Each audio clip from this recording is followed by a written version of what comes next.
The sun was sinking low over the dusty plains, painting the horizon in shades of blood and gold.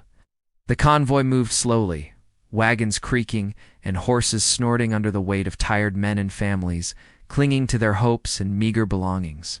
Dust rose in waves, coating the backs of the travelers, sticking to skin and hair until every man, woman, and child looked as if they had walked through the very earth itself. Yet amid the rhythm of wheels and the dull chatter of weary voices, a single figure lagged behind. Her steps faltered with each passing mile, the round swell of her belly heavy against her back, the weight of her unborn child pressing her forward even when her legs threatened to give way. The others didn't look back. The men of the convoy were harsh and quick to judge. Weakness, they said, slowed everyone down. Her laboring breath sounded faint against the wind, almost drowned by the creaking of the wagons and the clatter of horses' hooves. A thin shawl covered her head, shielding her from the low-hanging sun, but it did little to hide her exhaustion. Every few steps she had to lean against a wagon wheel, gripping the rough wood as if it might hold her from falling completely.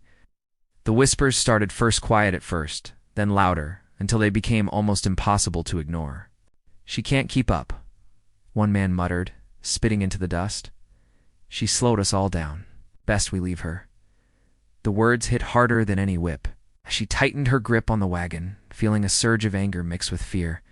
She wasn't asking for sympathy. She had traveled far to get here, to escape a life that had no mercy, a land that offered no safe harbor. Her hands, calloused from years of working the fields, tightened around the rough edges of the wood. She had crossed rivers, forded hills, and faced scorching sun and biting cold. To be abandoned here, alone, felt like the final betrayal. When the men made their decision, it came without ceremony. They didn't wait for her to protest. With the harshness of men used to giving orders, they pointed toward the edge of the plain, toward the dry brush and the uncertain shadows beyond. "You can't ride with us no more," one growled. "You'll slow the whole convoy. Best take your chances out there." She stared at the line of wagons stretching into the distance, at the backs of men she had hoped would offer protection. Her lips trembled, not with words, but with the shock of isolation. The wind carried away any sound she might have made, leaving her only with the low whistle of the plains and the distant cries of the animals that wandered the fields. Her mind raced, thinking of the danger that awaited her. Here there were no fences, no friendly towns, only the raw land and whatever shadows moved through it. Wolves, coyotes, strangers whose intentions might be darker than any hunger she had known on her farm. But even fear could not stop her from moving. One foot in front of the other, she pushed herself across the sun-baked dirt, her eyes scanning for anything that could help her survive. Every blade of grass seemed like a potential friend, every rock a small shield against the unknown. The sun dipped lower, and a chill began to creep in despite the heat of the day. She wrapped her shawl tighter, shivering not just from cold, but from the creeping thought that she might not make it through the night. Yet in the distance, there was a flash of movement that made her heart leap. Not the wagons, not the men, but the silhouette of a rider. Tall, broad-shouldered, and moving with a grace that belonged to the land itself. He came closer, silent but deliberate, a shadow riding into the dying light. She froze, unsure whether to call out or hide. Fear and hope tangled in her chest. The rider's eyes scanned the ground ahead with a patience that spoke of someone used to reading the plains, someone who had survived when others might have fallen. Even from this distance, she could feel the weight of his presence. He seemed different, as if the land itself moved with him, bending in respect to his path. He dismounted as he approached, the horse kneeling almost as if it understood the urgency. His gaze fell on her, steady and unflinching, sizing up not just her body but the life she carried. He did not speak at first, simply extended a hand that carried both warning and promise. A gesture that seemed to say, "I see you, and I know what it means to survive." The wind rustled the dry grass around them, carrying the faint smell of smoke from distant fires and the metallic temps of dust. Her body sagged against him even before he reached her, exhaustion and relief mixing into one shuddering breath. He lowered himself to meet her level, careful, as if the earth itself might shatter under the wrong weight. His eyes held stories of battles fought, lands crossed, and lives saved, but more than that. They carried the patience of someone who understood the fragility of life and the strength hidden in desperation. "I won't let them leave you here," he said finally. His voice low but steady, almost blending with the sound of the wind. There was no judgment, only recognition. Understood the cruelty of men who saw weakness as a burden and he had no part in it. He extended his hand once more, offering support she didn't even know she needed.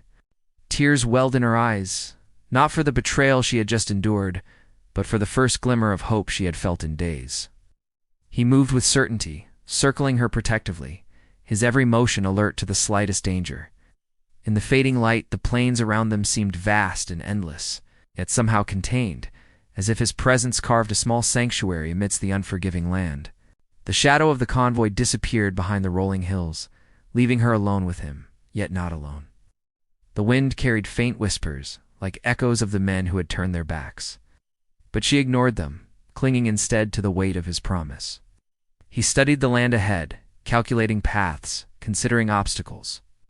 Moving with the skill of someone who had survived storms, raids, and hunger, every gesture suggested a readiness to face what lay beyond the horizon, and she felt herself drawn to that strength, even as the unknown stretched before her, like a yawning canyon.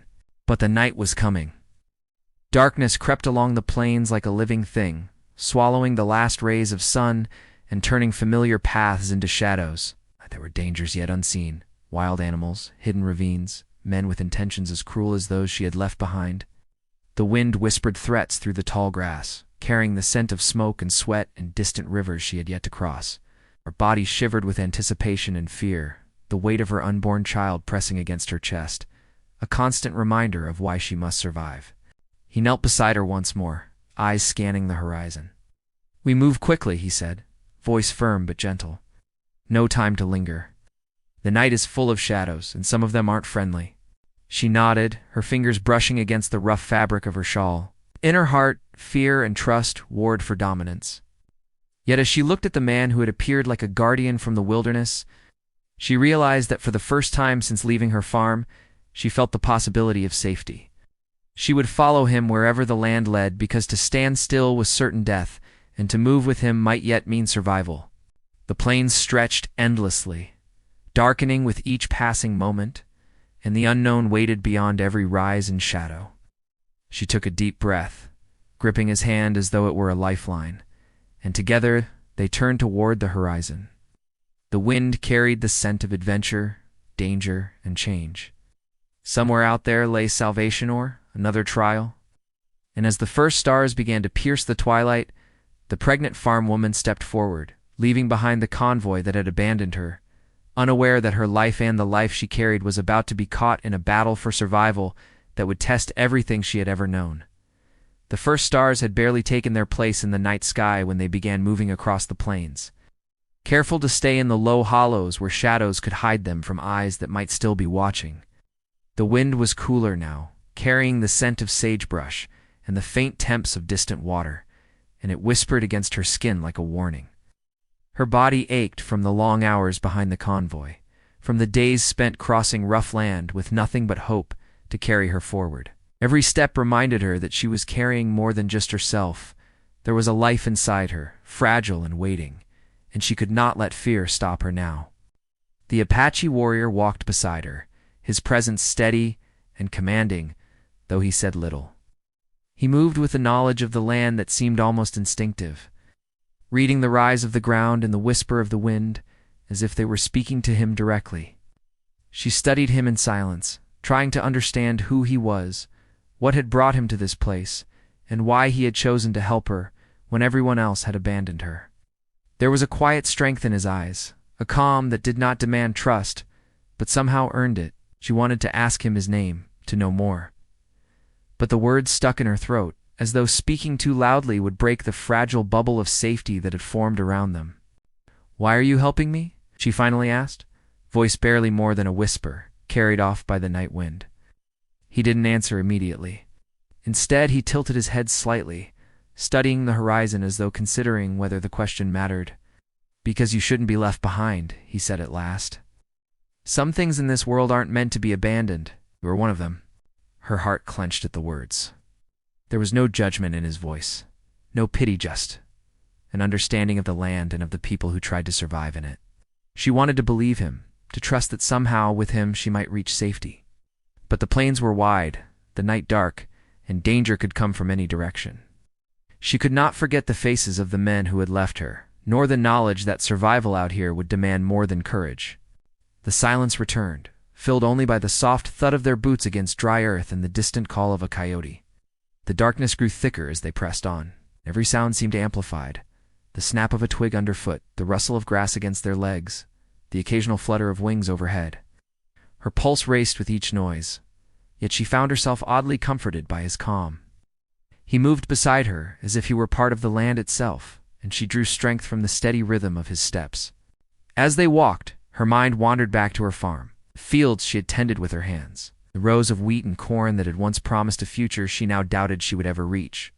She thought of the sun-baked soil beneath her fingers, of the animals she had raised, and of the quiet nights when the wind had sung through the trees. All of it seemed so far away now, replaced by the harsh reality of the plains, by the endless horizon, and the unknown that waited beyond every ridge. Her lips trembled, not from fear, but from the weight of memory, the life she had left behind, and the uncertainty of what lay ahead. He glanced at her once, and she saw the faintest hint of a smile, though it did not reach his eyes. "Shh, you must keep moving," he said. "Rest comes later, not now. Not until we know we are safe."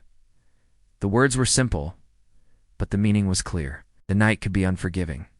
Predators, both human and animal, roamed the plains, and one wrong step could be fatal. God. She nodded, swallowing her fear, and forced herself to follow him. Her feet ached, her back protested, and the life within her pressed against every movement, yet she pushed forward. Survival demanded it. After what felt like hours, they came to a small rise. From this vantage point, the plains stretched out before them like a vast, black sea. Dotted with the faint glow of distant campfires and the occasional flicker of movement, the Apache warrior paused, crouching low as he scanned the land, his eyes sharp in the dim light. She crouched beside him, heart hammering, waiting for him to speak, to tell her what danger lay ahead.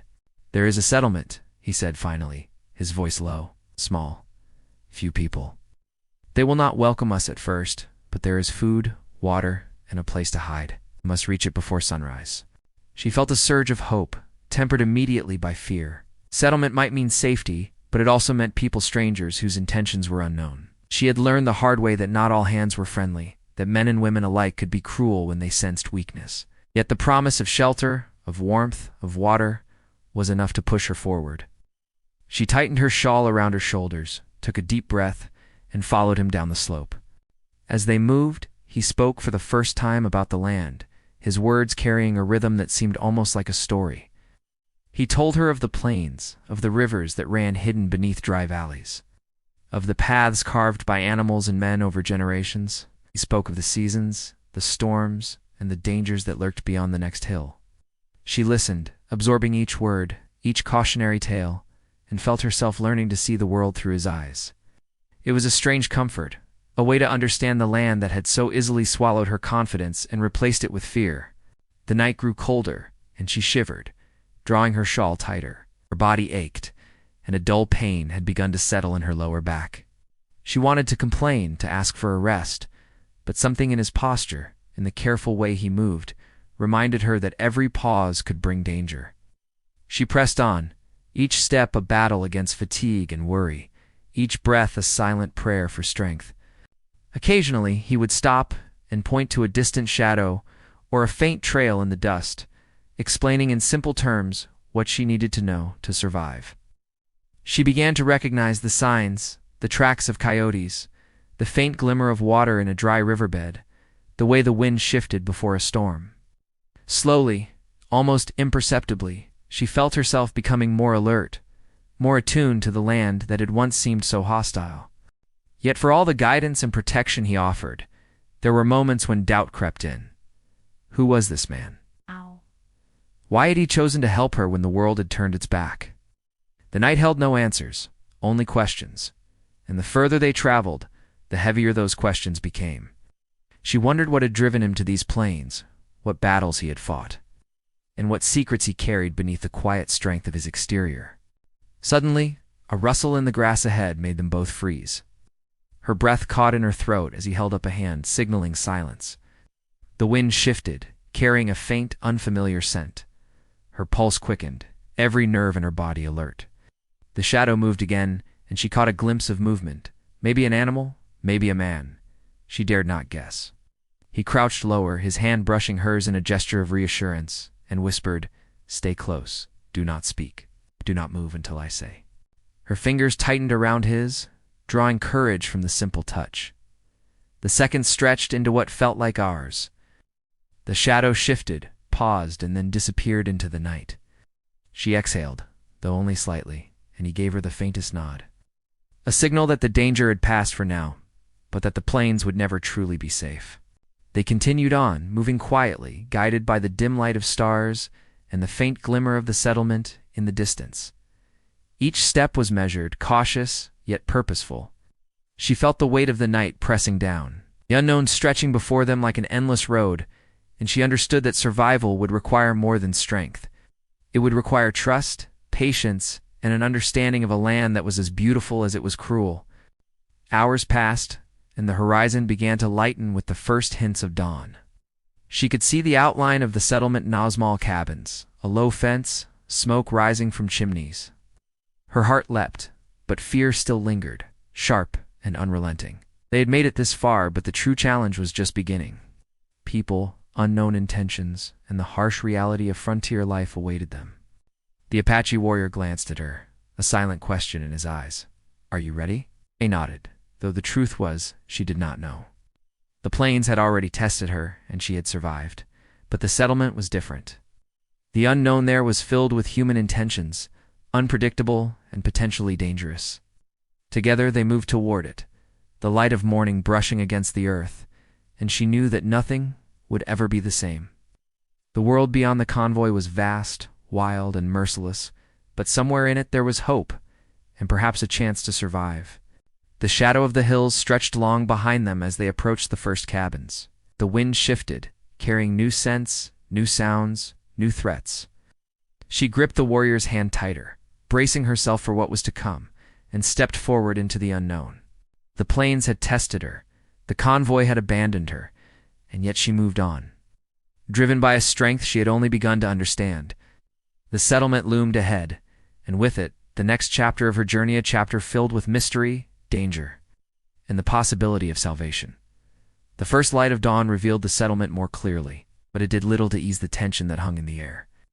Small wooden cabins lined the uneven dirt paths, their roofs patched with tin and scraps of wood. Smoke rose lazily from a few chimneys, and the faint clatter of daily chores reached them from somewhere within the small cluster of homes.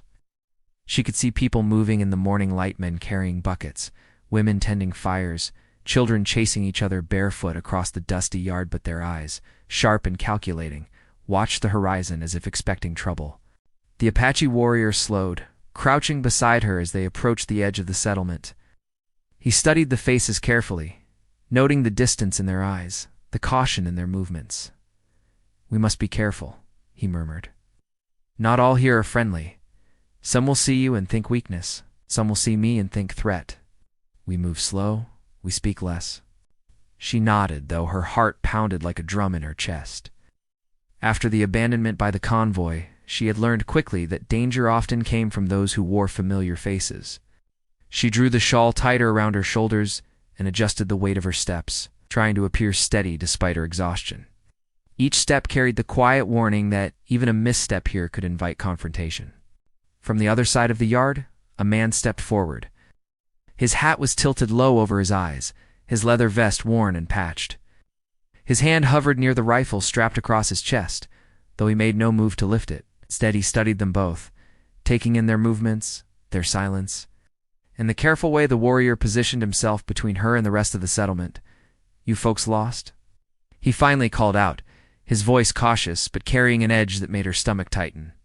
The Apache warrior answered first, voice calm but firm. "We're travelers. We seek shelter and water. No trouble meant."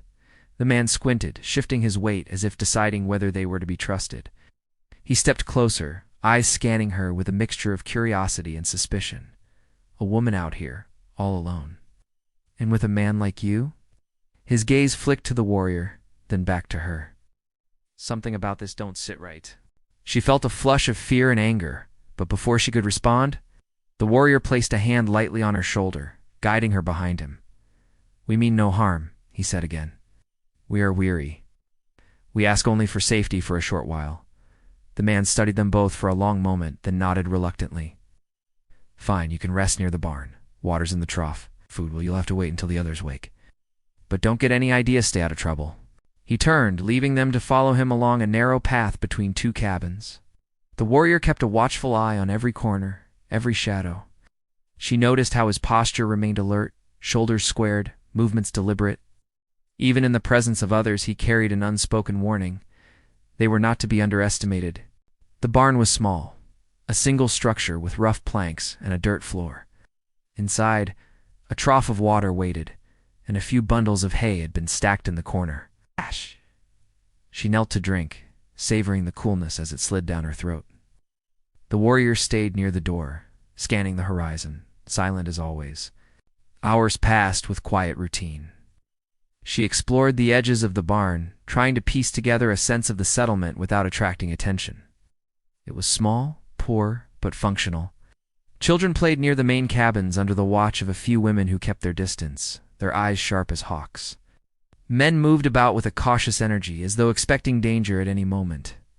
She began to understand that this was not just a place of shelter, but a community hardened by necessity, tested by the harsh plains and by the unpredictable world beyond their fences. As the morning stretched on, the first of the settlement's leaders appeared, a tall, lean man whose eyes carried the weight of decisions that had never been easy. He moved with authority, but not arrogance, and the people around him seemed to defer, though not without question. He approached the barn where they had been allowed to rest, and she felt the tension coil tighter around her heart. "I hear we have travelers," he said, voice low, steady, commanding attention without raising it. His gaze swept across the warrior first, then rested on her. "A woman alone, and a man. Who are you, and why are you here?" The warrior answered for them both, calm and precise. "We seek shelter, no more than that. We bring no trouble. We only ask for a safe place to rest before moving on." The leader's eyes narrowed, studying them as if seeing beyond the words. There was suspicion there, certainly, but also calculation. "Shelter," he said slowly.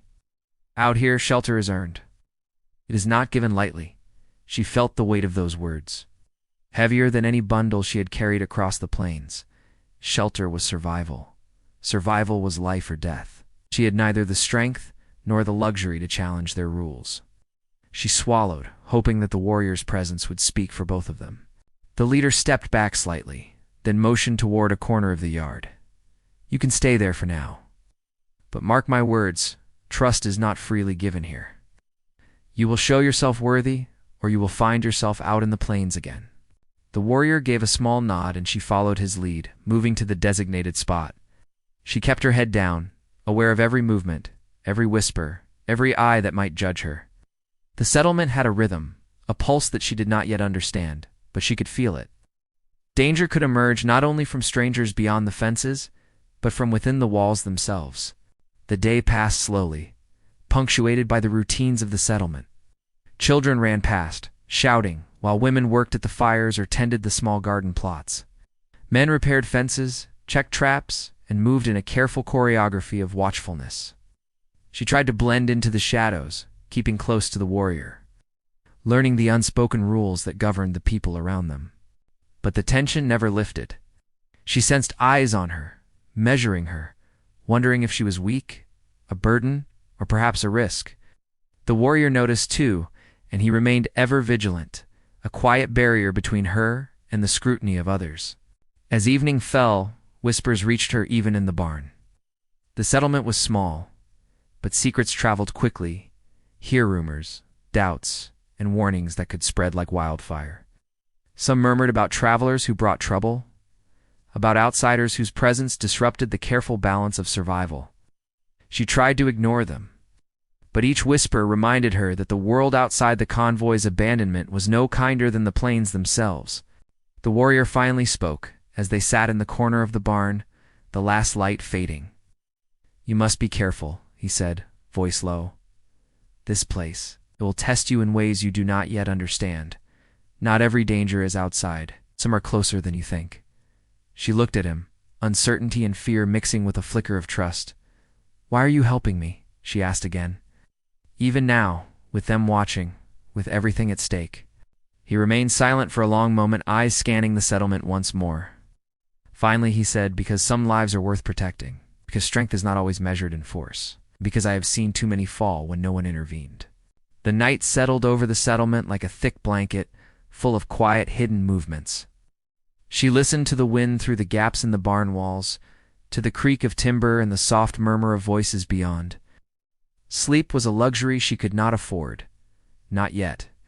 Danger lingered in every shadow, and the questions multiplied. Who could she trust? What would be demanded of her to earn her place here? How long before the settlement's patience wore thin, and she faced judgment not from the plains, but from the very people who were supposed to offer her shelter? Hours passed. The stars appeared once more, distant and indifferent, while the world below bristled with tension. She pressed herself closer to the warrior, feeling the unspoken promise of protection, and wondered if it would be enough. Outside the barn, the settlement breathed with a rhythm she could not yet predict, and she realized that survival would demand more than courage or trust. It would demand understanding, adaptation, and the ability to read the smallest sign of intent in every glance, every movement, every whisper. As the first hint of dawn approached, the plains beyond the settlement remained dark and full of unknown threats. Inside, the people who had offered reluctant shelter moved with purpose and wariness, their own secrets and fears adding layers to the tension she already felt. And she understood finally that the challenge she faced was not just the wilderness she had crossed, but the human world that awaited her within the fences of the settlement. The Apache warrior glanced at her one last time before settling in for the short rest they could afford. "Be ready," he said quietly. "The day will test us. It may not be our strength alone that carries us through." She nodded, gripping her shawl, heart pounding with a mixture of fear and resolve. The plains had been merciless.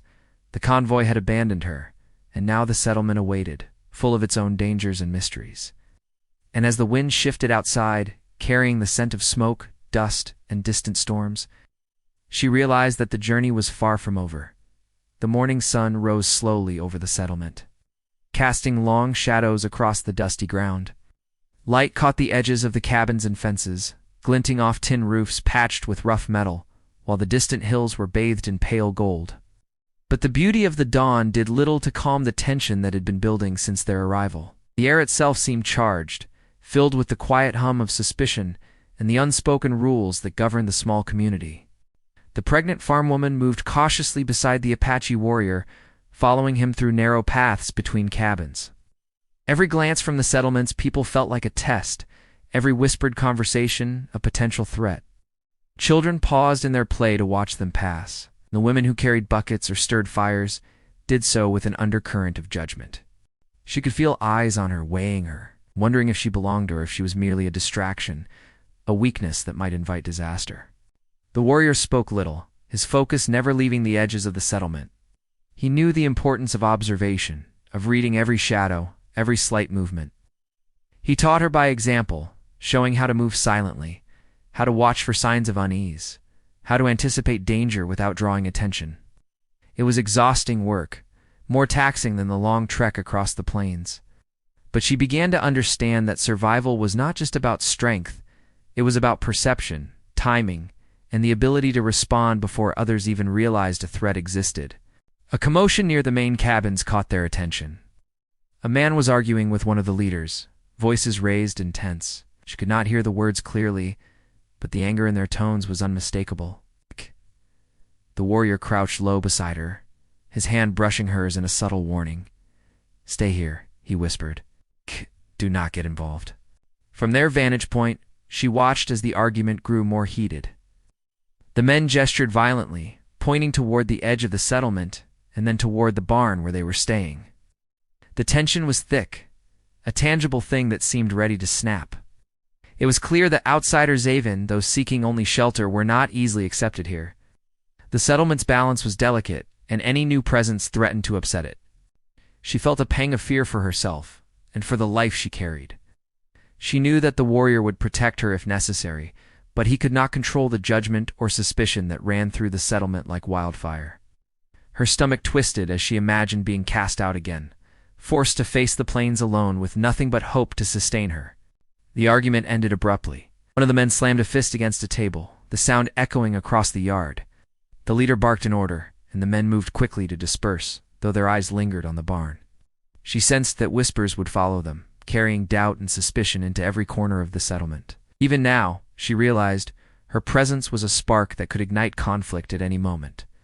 Later, as the sun climbed higher, she and the warrior were allowed to leave the barn and move closer to the edge of the settlement. They carried water and small provisions, blending in as best they could while observing the rhythms of the people around them. She noticed how the men glanced at each other before speaking, how the women kept children close, and how even the children seemed to understand. In some small way, the tension that ruled their world. Her mind wandered back to the convoy, to the harsh faces and cruel words of the men who had abandoned her. The memory stung, sharper than any pain she had felt during the trek across the plains. She had survived their judgment, survived the journey itself. But the settlement posed a new challenge, one no less dangerous because it wore a familiar human face. Every step forward required vigilance. Every interaction demanded careful calculation. The warrior guided her to a small hill on the outskirts, giving them a vantage point over the settlement. From here, she could see the entire layout: the cabins, the central yard, the fences, and the people moving within it. He pointed out subtle details she would have missed on her own. The way men stationed themselves near entrances, the quiet signals women gave to each other, the paths the children used to move unnoticed. Everything here has a pattern, he said. Learn it, understand it, and be ready. As the day wore on, the tension increased. Small incidents: a dropped bucket, a misstep by a child, a whispered warning seemed to ripple through the settlement like shockwaves. The people watched, assessed, and adjusted, each action a reminder that trust was earned slowly, and danger could arise from the smallest spark. She felt the weight of her presence pressing down on her, a constant reminder that she and the warrior were not simply observers, but potential catalysts for conflict. By mid-afternoon, the whispers reached her even in the relative safety of the hill. Some of the men spoke openly now, questioning the wisdom of allowing strangers to stay. One voice, sharp and bitter, carried clearly across the yard. Why do we risk letting them stay? What if trouble comes with them? Others nodded, murmuring agreement, their expressions hard. She felt a cold knot of fear tighten in her stomach. The settlement's fragile balance seemed on the verge of breaking. The warrior remained calm, but she sensed the tension coiled within him like a spring. He was ready for confrontation, yet he measured every step, knowing that a single miscalculation could trigger violence. His hand rested lightly on the hilt of a knife at his belt, a reminder that survival often depended on preparedness as much as skill. As evening approached, the first shadows of potential conflict began to take shape. A group of men gathered near the edge of the yard, their eyes fixed on the barn, on her, and on the warrior. Their whispers carried clearly now, warnings mixed with suspicion and fear. She understood that these were not idle words, they were the precursors to action, signals that a confrontation was inevitable. The warrior knelt beside her, his gaze steady on the group. Soon, he said quietly, they will test us. You must be ready. Do not falter. Not give them reason to strike before you are prepared. Her hands trembled slightly, not from weakness, but from the intensity of anticipation. She had faced exhaustion, hunger, and the unforgiving plains, but the human element in Gar, suspicion, and fear, was a new and dangerous challenge. Every instinct told her to be ready, every sense heightened by the knowledge that conflict was approaching. Night fell again, and the settlement seemed to hold its breath. Fires burned low in the cabins, casting flickering light across the yard. Shadows shifted in ways that suggested movement, and she realized that everyone here, from the smallest child to the tallest man, was on edge. The settlement was a living organism, and she and the warrior were intruders whose presence threatened to upset its balance. The group of men near the barn began moving slowly toward them, their steps deliberate, eyes narrowed. She felt her heart rate spike, the fear of confrontation mixing with adrenaline. The warrior placed a firm hand on her back, guiding her down to the ground, low and out of sight. They moved like shadows, silent and alert, waiting for the moment when action might be unavoidable. She could hear the men whisper now, plotting, calculating. Each word carried weight, each glance a potential signal for attack. She realized with a cold certainty that the danger was no longer theoretical. It was imminent, and survival would demand everything she had learned and more. From the hill, she could see movement at the settlement's edge. Other groups preparing, watching, listening. The settlement was alive with tension. Each person a potential ally or threat, each step a possible spark. The plains beyond seemed calm in comparison, indifferent to human conflict. But here, within these fences, danger was close, personal and unavoidable. The warrior's hand tightened on hers. Soon, he repeated, voice low. They will make their move. Be ready. Stay close. Trust your instincts. The shadows deepened, and the fires cast long, trembling light across the yard. Every whisper, every shift in the darkness, heightened her senses. The first confrontation was about to begin, though she did not know who would act first or what the cost would be. The settlement, so full of promise and danger, waited with bated breath, and she understood that the moment would test everything: her courage, her wits, and the strength of the bond she shared with the warrior who had saved her from the plains. The night seemed endless, stretching out before them with unrelenting suspense. Each movement, each sound, each flicker of shadow carried significance. The people of the settlement were alert, their patience fraying, and she realized that nothing would be simple. Trust would be hard-earned, danger would strike unexpectedly, and the next moments would define everything that came after. The warrior drew her close, whispering words of reassurance and warning. She pressed herself against him, aware of the life she carried, the stakes at hand, and the mounting tension that filled the air. Outside, the settlement braced itself, and inside, she held her breath, ready for whatever the night hand the people within it would demand. The moment was near. The confrontation long foreshadowed loomed just beyond the shadows, and as the wind shifted through the cabins and fires flickered, she understood that nothing would ever be the same once the first move was made. The first cries of conflict echoed through the settlement before dawn had even broken, sharp and sudden like thunder rolling across the plains. Shadows shifted with the movement of men, their whispers replaced by the tense clatter of boots and the scraping of wood as someone grabbed a rifle. Another pulled a knife from a belt. The pregnant farm woman pressed herself close to the Apache warrior, feeling the life inside her press insistently, reminding her that survival was more than just a matter of courage. It was duty and instinct and hope all rolled into one. The warrior moved with careful precision, his eyes tracking the men who had gathered near the barn earlier. His body coiled like a spring, ready to release, every muscle alert, every sense on edge. He guided her low and silent, whispering instructions that she repeated silently to herself: watch, listen, anticipate.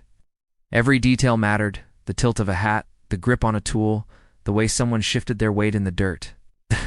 The settlement that had seemed orderly in daylight now felt like a minefield, each moment pregnant with danger. A sudden shout broke the tense silence, and the first man stepped forward, voice cracking with fear or anger. "Outsiders," he bellowed. "We can't trust them. They'll bring nothing but trouble." The Apache warrior rose slightly, calm but unmistakably ready, his hand brushing hers in a brief signal to stay back. "We mean no harm," he said, voice carrying over the murmurs and shouts.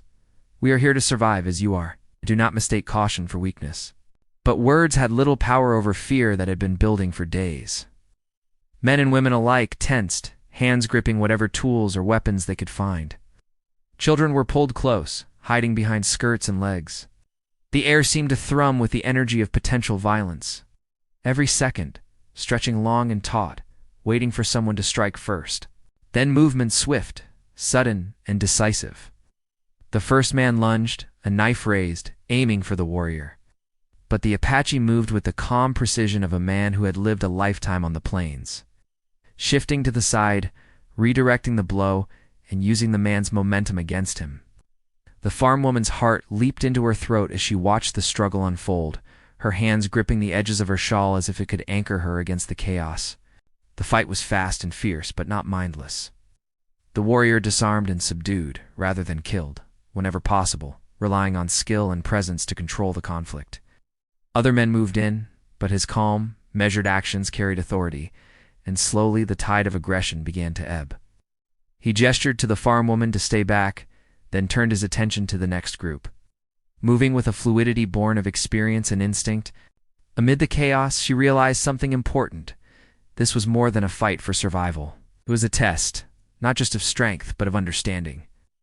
The settlement's people had feared outsiders because they had known betrayal, hunger, and loss. She understood that their actions were not purely cruel, but protective, a way of guarding their fragile community from the world beyond. And just as fear had guided them, so too could trust grow if it was nurtured carefully, patiently. After what felt like hours compressed into minutes, the conflict began to ease. The settlement's people backed off, wary still, but no longer overtly aggressive.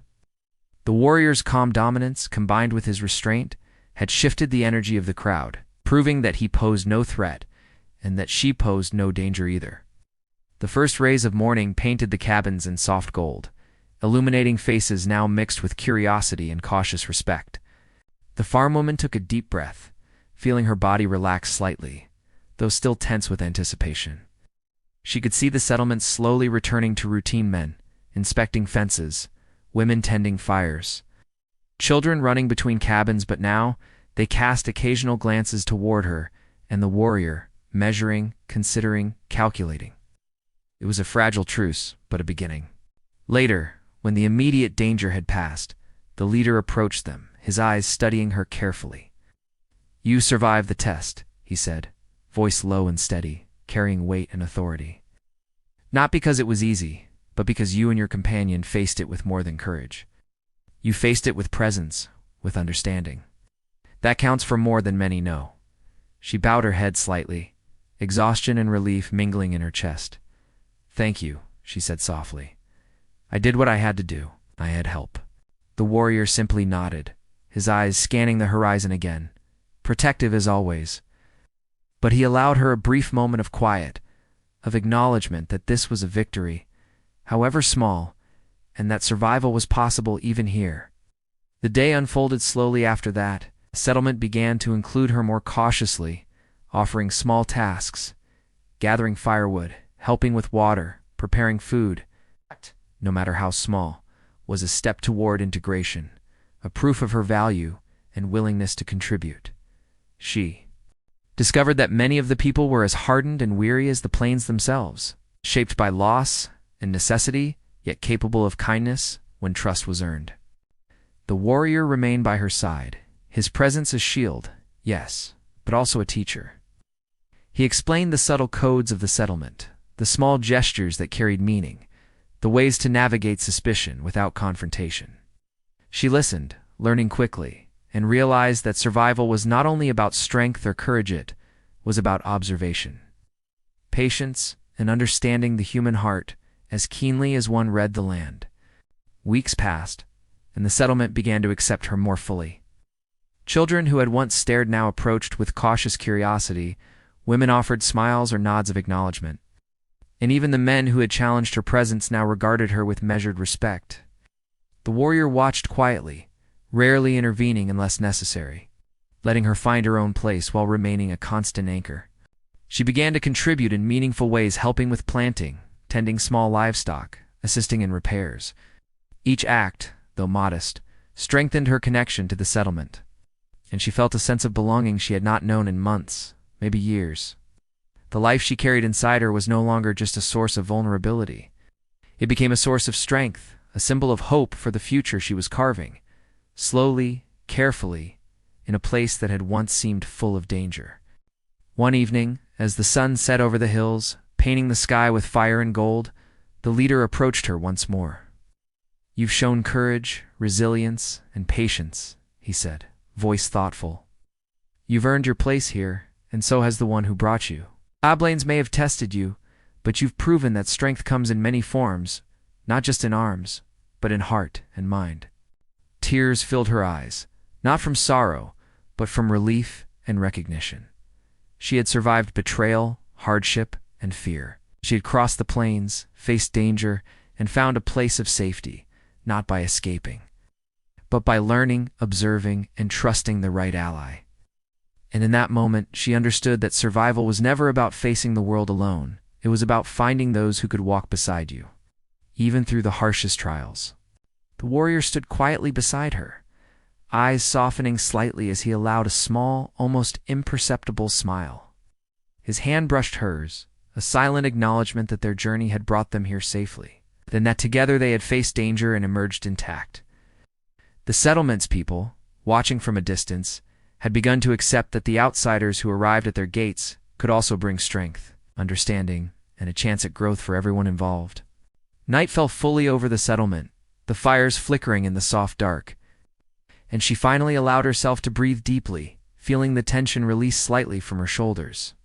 She knew the plains would never be truly gone from her mind. They would always exist as a reminder of survival, of endurance, and of the strength she had discovered within herself. But now, there was also hope, connection, and a life slowly taking shape, brick by careful brick. She looked toward the horizon, where the plains stretched endlessly, bathed in silver moonlight. It was still wild, still unforgiving, but no longer entirely hostile. She had crossed it, survived it, and now had a place to rest, to heal, and to prepare for what the future might bring. And as she rested in the quiet of the settlement, surrounded by people who had learned to respect courage and heart, she realized that life, even after betrayal, even after fear could be reclaimed, nurtured, and cherished. The Apache warrior stayed close, but for the first time, he allowed her a moment of solitude in the barn, letting her feel the stillness and the peace that came after a storm. The settlement, once a place of suspicion and tension, now held promise. They had survived the test, faced the challenges together, and in doing so, had laid the foundation for a life that was not merely about survival, but about community, trust, the quiet strength that comes from facing fear and moving forward anyway. The stars shone above, the fires burned softly below, and the plains beyond waited patiently, indifferent but beautiful, full of possibility. She wrapped her shawl around herself, resting her hands on her belly, and whispered a quiet promise to the life growing inside her. You will survive. You will know hope, and you will know the strength of those who walk beside you through every shadow. And with that, the first chapter of their journey came to a close. Not with endings, but with understanding, growth, and the hard-won knowledge that courage, trust, and heart were as essential to survival as skill and strength. The plains had tested them, the settlement had challenged them. Together, they had emerged stronger, ready to face whatever the horizon might hold.